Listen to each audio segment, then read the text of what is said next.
In this video I would like to show you how my weeks look like when I was at the beginning of my calisthenic journey. When I started out I saw a lot of amazing skills which I wanted to learn as fast as possible. I tried to find as many information as I could to get an idea of how to approach this journey. Of course, everything you need to know you will learn along the way by experience and mistakes. An example is when you don't work enough on flexibility and mobility. I realized my negligence when I was working toward the handstand and was not able to push tall enough with my shoulders. So because there is tons of information, it is hard to have a perfect approach when you are just starting out. So I just worked with the information I had at that time. The main points where I based my workout plan on were firstly that it is important to have a strong core. The core is the foundation of where your strength comes from and will really boost the progress you make in every exercise. So to incorporate this in my week, I train my abs every day. I also learned that your muscles need enough rest in order to recover, and that your abs recover more quickly than many other muscles in your body. After I got used to training abs, I noticed that it took about 1 day till I did not feel sore anymore. So I trained abs every day and I divided the 4 areas of the abs. For example, I did upper and lower abs on Monday.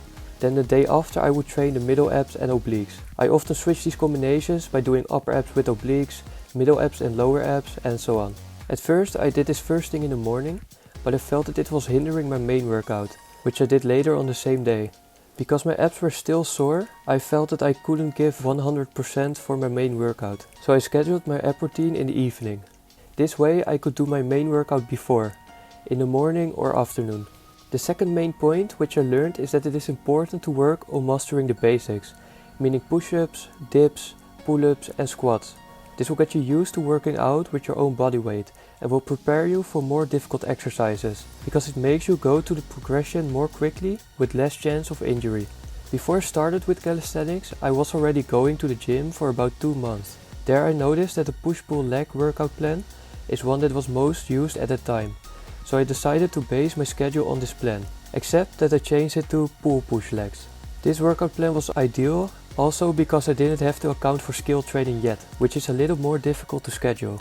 For every day I used about 6 exercises for 3 to 4 sets or rounds, starting on Monday with pull. On this day I worked on different pull-up variations in order to learn the pull-up, and after I could do at least 8 reps, I used harder variations to further master it. Then on Tuesday I worked on my push-ups. I did sets of push-ups until I was able to do 8 to 10 reps. From this point I incorporated more challenging variations, including the dip, so I could push myself up effortlessly. The third day I would have a leg day. I did this sometimes with bodyweight only, by doing different and challenging variations and really focusing on explosive negative reps. Or I would do this in the gym with weights, because this feels to me like the easiest method to build stronger and bigger legs. The next 3 days I would repeat the same cycle, and Sunday was always my rest day, but I did do my cardio on this day occasionally. This is the approach that I used at the beginning.